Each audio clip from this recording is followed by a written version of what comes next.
They laughed first. "Loser," my father said. "Can't even afford a car at your age?"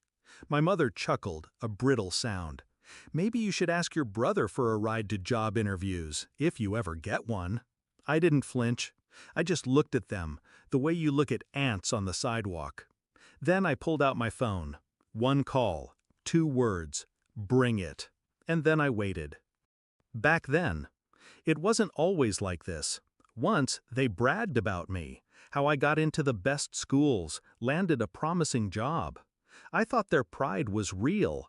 I thought their love was unconditional. But it was never about me. It was about control, about comparing me to my older brother, the success in a tailored suit. When my company went under, they didn't see it as bad luck. They saw it as proof. Proof they'd been right all along. He was the winner, I was the disappointment. The switch flipped fast. Calls stopped, invitations vanished, until they summoned me today. Not for support, not for family, for humiliation. The discovery. It was during a dinner at their house last year. I arrived early and heard voices in the kitchen. "Doesn't have the head for business," my father said. "He's slow," my mother replied. "Not like his brother. I told you we should have invested in Mark's company instead." They'd been holding a family fund, money I'd been told was for all of us in emergencies. Turns out they'd given it to Mark without telling me. My father even co-signed a loan for him.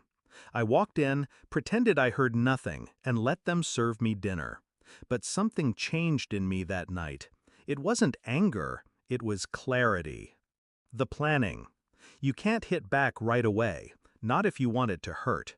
I started quietly. I cut expenses, sold everything I didn't need. I worked small contracts nobody cared to notice, consulting gigs, freelance jobs, until I had capital again. Then I invested, not in flashy stocks, not in trends, logistics, private transport, and then aviation. By the time I was ready, I didn't just have a car. I owned a controlling stake in a company that moved CEOs and politicians in the air. But the money wasn't enough. It had to be public. They needed to see it with their own eyes, at the perfect moment. The meeting. This morning, the call came from my father. "Family meeting, 3 p.m., don't be late."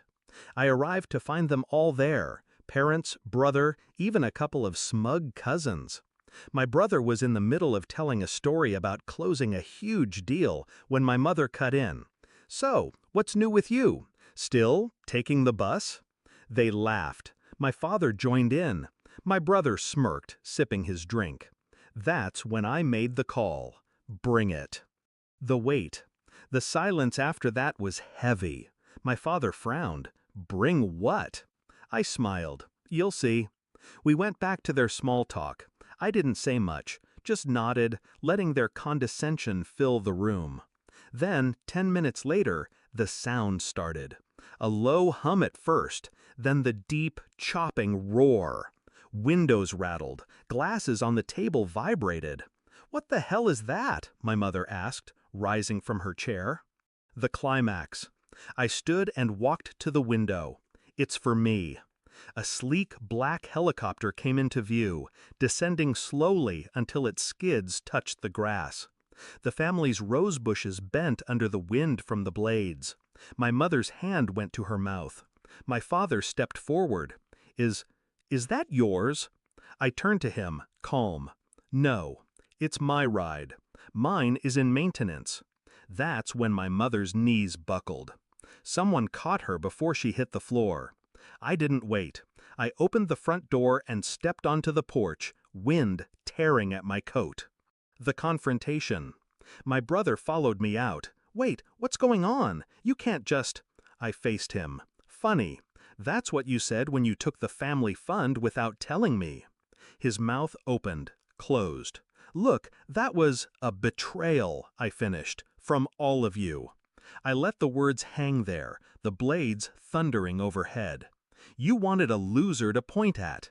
Now you'll have to find someone else. The payoff. I walked across the lawn, ducking under the spinning blades. The pilot stepped out, saluting. "Afternoon, sir. Ready?" I climbed in, put on the headset, and looked back. They stood there, my father frozen, my mother leaning on him, my brother pale. The cousins filming on their phones. The helicopter lifted, pulling me higher, farther, until they were just figures on a patch of green. The reflection. People think revenge is about shouting, proving you were right. It's not. It's about silence, timing, letting the truth land harder than any insult. They'll remember that day every time they look at that lawn, every time they hear a helicopter overhead. And me? I just remember my mother's words. Loser. Funny. From up here, I can't even hear her.